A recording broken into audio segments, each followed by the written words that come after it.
Армысыздар, эфирде Қорғаныс министрлігінің онлайн брифингі. Шығарылым басында ел әскерінде өткен аптада болған басты жаңалықтарға тоқталып, әскери мақсаттағы өнімнің өндірісі жайында әңгімені қозғайтын боламыз.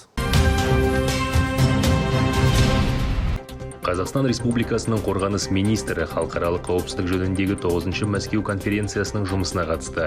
Генерал-лейтенант Нұрлан Ермекбаев әскери ведомствоның коронавирус инфекциясымен күрестегі атқарған қызметі жөнінде баяндама жасады. Министр пандемия кезінде елдегі әскери құрамды пайдалану тәжірибесімен бөлісті. Конференцияға қатысушылар Қазақстан қарулы күштерінің COVID-19 таралуына қарсы іс-әрекетін жоғары бағалады. Мәскеуде Қазақстан мен Ресей қорғаныс министрлерінің екіжақты кездесуі өтті. Нұрлан Ермекбаев пен Сергей Шойгу екіжақты ынтымақтастықты бұдан әрі нығайту мәселелерін талқылады. Кездесуде сондай-ақ халықаралық ахуалдың кейбір мәселелері, мысалы Ауғанстандағы жағдай және Орталық Азиядағы қауіпсіздікті қамтамасыз ету шаралары қозғалды. Еліміздің қорғаныс министрі генерал-лейтенант Нұрлан Ермекбаев Ауғанстан президентінің ұлттық қауіпсіздік жөніндегі кеңесшісі Хамдулла Махибпен Нұр-Сұлтан қаласында кездесті. Аталмыш кездесудің соңында Қазақстан Республикасының үкіметі мен Ауғанстан Ислам Республикасының үкіметі арасындағы әскери ынтымақтастық туралы екіжақты келісімге қол қойылды. Генерал-лейтенант Нұрлан Ермекбаев Астана өңірлік қолбасшылығының оқу-жаттығу орталығына барды.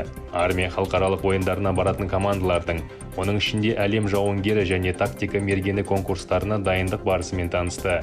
Қорғаныс министрі жаттығулардың іс жүзінде орындалуын қарап, команда басшыларының дүбірлі додаға дайындық барысын тыңдады. Сонымен қатар, ол қарудың кейбір түрлерін қарап сынақтан өткізді. Әлемнің армиялар арасында өтетін ойындарға әскери теңізшілер де дайындалуда. Негізгі және резервтік кемелер қатысатын теңіз кубогы байқауы Иранда өтеді. Дайындық кезінде әскери қызметшілер көрнекі жасалған әуе және су үсті нысандарына түрлі нысанадан іс жүзіндегі атуды орындайды. Үндістанның Қазақстандағы елшісі Шубхдаршини Трипатки мен әскери атташе Милан Нараваде Алматыдағы бітімгерлік даярлық орталығына барып қайтты. Бұл ретте Үндістан мен Қазақстанның қорғаныс ведомстволар арасындағы бітімгерлік әлеуетін дамытудағы екіжақты ынтымақтастықты нығайту мәселелерін тілге тиек еткен болатын. Алматыдағы қорғаныс министрлігінің әскери медицина орталығында Қазақстан мен ақш қорғаныс ведомстволарының өкілдері кездесті. Екіжақ медицина қызметінің мамандарын оқыту дайындығына цифрлық технологияларды қолдану мәселелерін қозғады. Алматыда Сағадат Нұрмағамбетов атындағы құрлық әскерлерінің әскери институтында лейтенанттарды салтанатты түрде шығару рәсімі өтті. Қолына диплом алған 350 жас офицер қарулы күштердің қатарын толықтырады. Түлектер арасында Тәжікстанның 11 өкілі және Қырғызстанның 7 азаматы бар. Биыл әскери оқу орнын әскери істегі радиациялық, химиялық және биологиялық қорғау мамандығы бойынша 11 офицер бітірді. Шоқан Уалиханов атындағы қорғаныс министрлігінің әскери колледжінде 152 сержант диплом алды. Түлектерге 3-ші сыныпта жаяу әскердің жауынгерлік көлігін жүргізушісі механик және бітірушілерге Б1 С1 санатындағы жүргізуші біліктілігі берілді. Кәсіби сержанттар әрі қарай қызмет етуге құрлық әскерлерінің, әскери теңіз күштерінің әскери бөлімдеріне, арнайы мақсаттағы барлау бөлімшелеріне және Қазақстан Республикасы ұлттық қауіпсіздік комитеті шекара қызметіне бөлінді. Мемлекет басшысының үкімімен генерал-майор Мереке Мәтімұлы Күшекбаев Қазақстан Республикасы қарулы күштері, құрлық әскерлері десанттық шабуылдау әскерлерінің қолбасшысы болып тағайындалды.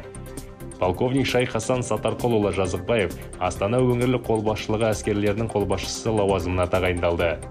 Қорғаныс министрлігі Қазақстан Республикасы Қорғаныс министрлігі әскери оқу орындарының ақылы негізде берілетін бағаларды бекіту туралы Қазақстан Республикасы Қорғаныс министрінің бұйрығына өзгерістер енгізді. Қорғаныс ведомство басшысының блогына 8 өтініш келіп түсті. Алдында келіп түскен 4 сауалға жауап жарияланды. Заң департаментінің кол орталығында 7 қоңырау пысықталды.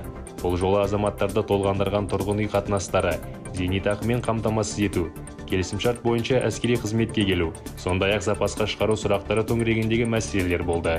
Ақпарат және коммуникациялар департаментіне журналистерден әскерге шақыру және мерзімді әскери борышты өтеу тақырыбында хат келді. Қазақстанда 25 кәсіпорын мемлекеттік қорғаныс тапсырмасын орындайды. Олардың өнімдерінің сапасын қорғаныс министрлігінің әскери өкілдіктері бақылайды. Студия қонағы әскери өкілдіктер орталығы бастығының орынбасары полковник Ақтанов Руслан қорғаныс өнеркәсіптік кешені кәсіпорындарындағы міндеттері мен қызмет нәтижелері туралы әңгімелейді. Руслан Шорұлы, ассалаумағалейкум. Уалейкум ассалам. Бірінші сұрақ Топ-пресс.kz ақпараттық порталының сұрағы. Әскери өкілдіктер не себепті құрылды, олардың жұмысына толығырақ айтып өтсеңіз. Қорғаныс министрлігінің әскери өкілдіктерінің орталығы 2013 жылы құрылды. Ол орталықтың басты мақсаты мемлекеттік тапсырыс бойынша қатысатын өндірістерде әскери техниканың, қару-жарақтың, басқа өнімдердің сапасын бақылау жүргізу. Негізгі тапсырмалары біздің өкілдіктердің ол өнімдердің сапасын бақылау және оларды қабылдау және де жұмсаған шығындардың негізділігін тексеру. Сол құрылғаннан кезінен содан кейін бізде көп жұмыс атқарылды. Біздің құрамымызда жоғары білімді, тәжірибелі әскери және азаматтық қызметшілер жұмысын атқарады.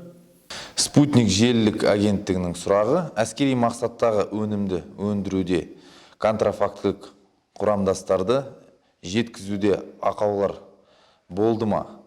Бұндай жағдайда не істейсіздер? 2015 жылы бронды техниканы жөндеу кезінде бір өндірісте сондай кемшіліктер анықталып, бірақ сол өндірістің басшылығымен бірлесе отырып, ондай нәрселер орындамау үшін жолдары табылып, сол шаралар қолданды. Сол кемшілік табылған нәрселер, олар бәрі қайтарылып, ақшасы қайта сот арқылы алынып, техникаға сапасы жөн құрамдастар қойылып, техника уақытында жөнделіп шықты.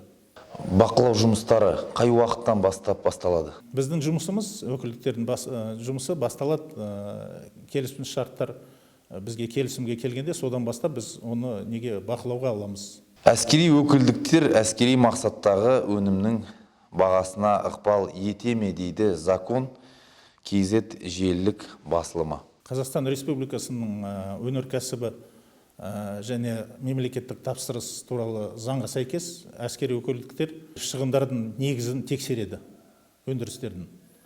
Ол жұмсаған қаражаттың бәрін тексереміз, негіздігін табамыз. Сол жұмыс орындаған саласында біздің өкілдіктер 12 миллиардтан астам қаражат үнделуін тапты, анықтады. Сол қаражат бюджетке қайтарылып, басқа салаларға, керек салаларға мемлекет тапсырмаларына бөлінді. Әскер қатарына сапасыз қару-жарақты қойғандар үшін сіздердің өкілдеріңіз қандай жауапкершілікке тартылады? Ондай факті анықталған кезде тексеріс жүргізіліп, біздің өкіліміз кінәлі анықталса, дисциплинарлық, административтік және қылмыстық жауапкершілікке тартылады. Руслан Шорұлы, осындай маңызды да өте қызықты тақырыпты ашып жауап бергеніңізге рахмет. Хош, сау болыңыз. Сау болыңыз.